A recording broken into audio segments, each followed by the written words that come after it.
Should I start a new small business if I'm over 60? And what are the personal factors that must be included?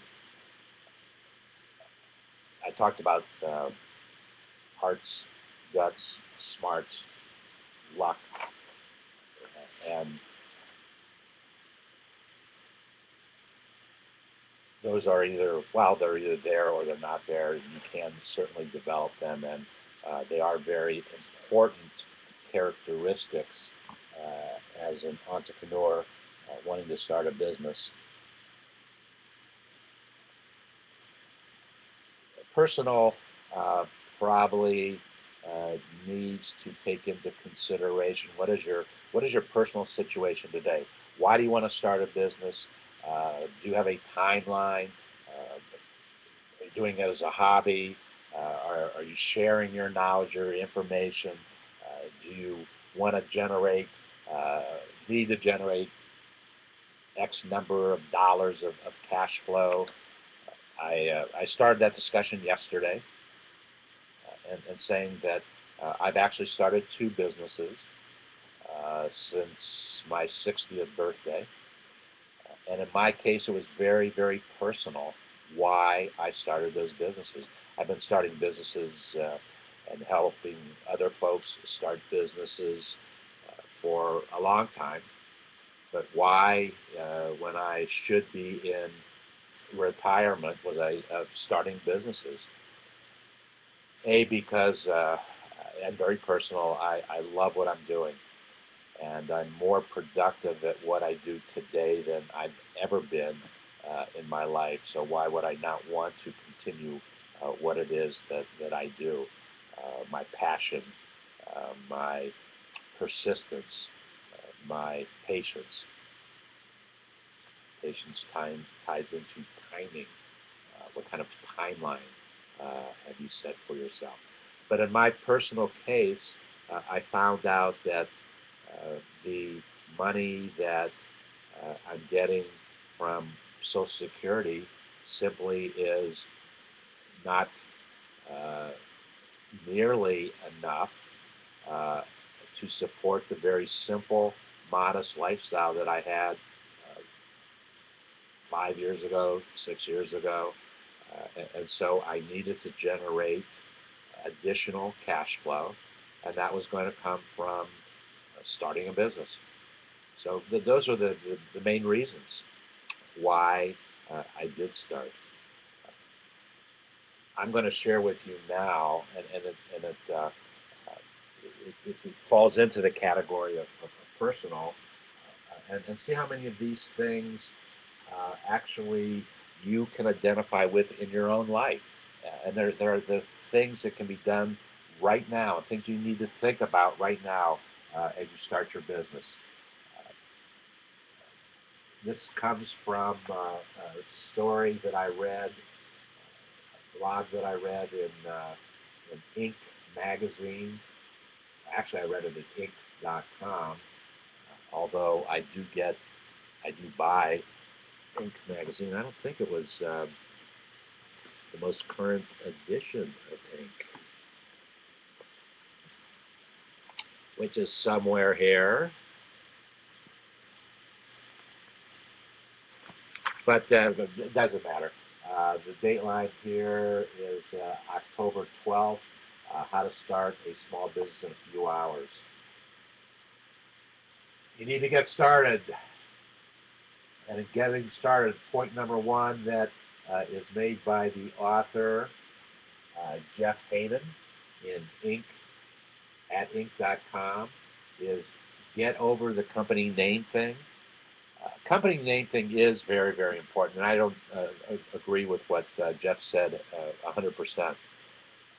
Today, particularly in our world of technology, your name choice is very, very important. A name should always have some type of relationship to what it is that you do. Maybe in the form of a direct description, maybe in the form of a branding kind of thing of what it is you do. But people should get an idea of what it is from the name that you choose. And that's how you will evolve the branding, the positioning, and the marketing of your company. But, and here's a big consideration, if you're going to depend upon technology, today's technology, to drive traffic to your website, or in our community to your landing page, the words that you use to do that are extremely important, and we call them small business keywords. They're very important because that's how people today search for information, search for places to buy whatever it is that they need, so that the words that you choose, reflective in your company name, can and should be very important. But don't get hung up on, is it the right name? And don't spend lots of time developing that idea. I've had this happen to me many, many times, particularly in the last 7, 8, 9 years, that I get an epiphany while I'm sleeping, and I wake up and I say, geez, those words, that name is very important. I set up my first LLC. It was called Dreaming with Entrepreneurs. I set it up 7 or 8 years ago. And I set it up because I suppose I had been watching Dancing with the Stars on a Monday night. And that night I was awakened by the words Dreaming with Entrepreneurs, because it really described what it is that I wanted to do with a business idea. I actually wanted to create a reality television show called Dreaming with Entrepreneurs. And I started on that journey. Well, I got up in the middle of the night, and at about 2 o'clock in the morning, literally, I went to my computer and I bought the domain name dreamingwithentrepreneurs.com, because I knew that there was value in those words, there was a branding in those words, and I could use those words to describe what it is I wanted to do. I wanted to dream with entrepreneurs, because the entrepreneurship venture, the entrepreneurship journey starts with a dream. I wanted to produce a television show, a reality television show called Dreaming with Entrepreneurs. I started that journey. I actually produced 65 small business shows locally here in Cincinnati, where I live, at a public access television station called Media Bridges. I did produce 65 shows under the banner of Dreaming with Entrepreneurs. And every person that I brought onto the show, we had a discussion, I interviewed, whatever the objective was, we were talking about, in some form, that dream that an entrepreneur has. After 65 shows, I became too challenged to continue on in the format of television. I needed too many other folks that, quite honestly, I found in the environment where I was producing the shows, they were great folks, but they weren't dependent, 100% dependent that they would do what I needed to get done when I needed it to get it done. And so that's when I left television and started online, started on the internet. And it wasn't too long after that time that I found Stickham.com, Stickam.com. And still today, I do live streaming on Stickham.com, and I've had way over 2 million page views since I started streaming at Stickham.com. That's come in 4 years. I'll have my 4th anniversary coming up next month, 4th or 5th. I have to step back and see if it was 4 or 5 years. At any rate, we've had over 2 million page views in that time. And not only do I still live stream almost every day, but now I use the technology of YouTube, and I create a recorded video that can be archived and viewed at a later time. So the name is very important, but don't spend too much time getting hung up in what that name should be.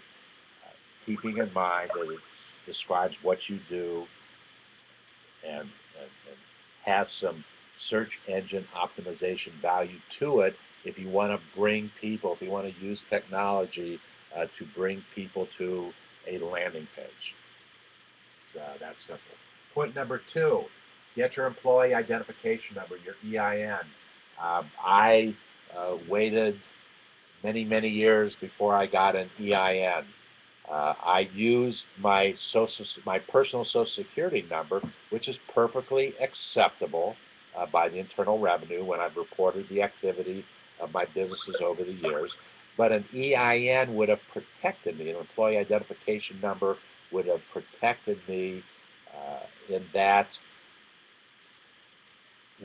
folks would not have access to personal information with necessarily with my EIN number.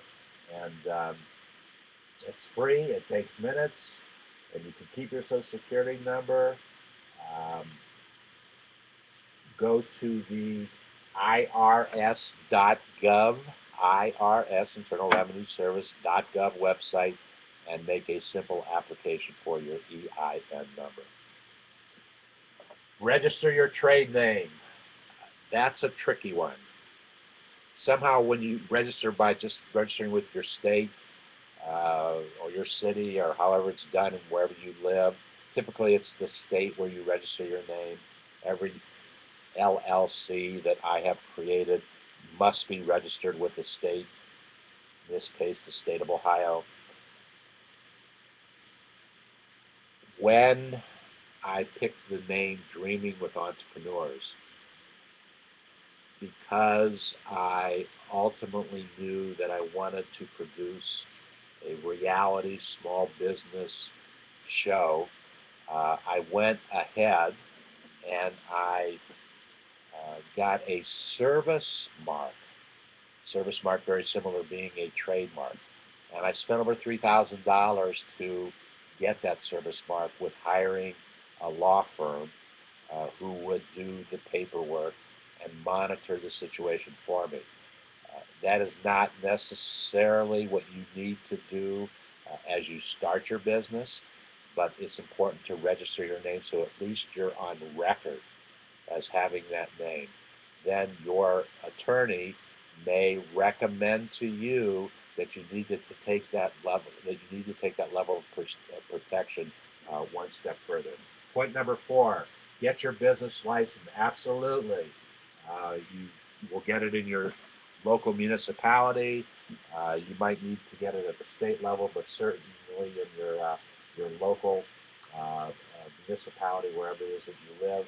Number 5, complete a personal property tax form if necessary. Check IRS.gov and SBA.gov. If you have a business or you're starting a business, you will get as much information as you possibly need to start the process, to keep it going. Now, you're not going to get all the information you need for things like technology decisions that you need to make, or necessarily for things marketing. You'll get some big picture things, for sure. I do every day, or many days. But those 2 websites are extremely important, and you'll get a tremendous amount of information from both of them. The IRS site, you want to get that information because they will share with you how you need to report your business activity to them. Number 6, ask your locality about other permits. We've already alluded to that. Go down to your local courthouse or your local town hall or wherever it might be, and you will get any information that you need about permits that you need to start your business. Get a certificate of resale if necessary, and it's called a seller's permit. There's no sales tax on services, but you need to collect sales tax on products sold, so you might have to get a certificate of resale. That you can get information by visiting your local community offices, government offices. Better yet, you need, as a critical member of your team, I call them mentors of entrepreneurship, you need an accountant, be they a public accountant or a certified public accountant. They will tell you most of these things that you need, and a small business attorney will share with you the other things that you need. So those are the two most critical members of your team as you're setting up and starting a business. Set up a simple accounting spreadsheet. It is done very simply today with technology. Start very simply and check with your accountant. Once again, your public accountant or your certified public accountant, and they will tell you how simple an accounting spreadsheet you need for what it is that you want to do. Those are the 9 things. Real quickly, we'll go backwards. Number 9, set up a simple accounting spreadsheet. Number 8, get a business bank account. Number 7, get a certificate of resale if necessary. Number 6, ask your locality about other permits. Number 5, complete a personal business property tax form if necessary. Number 4, get your business license. Number 3, register your trade name. Number 2, get your employee identification number. And number 1, get over the company name thing. Thank you to Jeff Haden and Inc.com for this great information.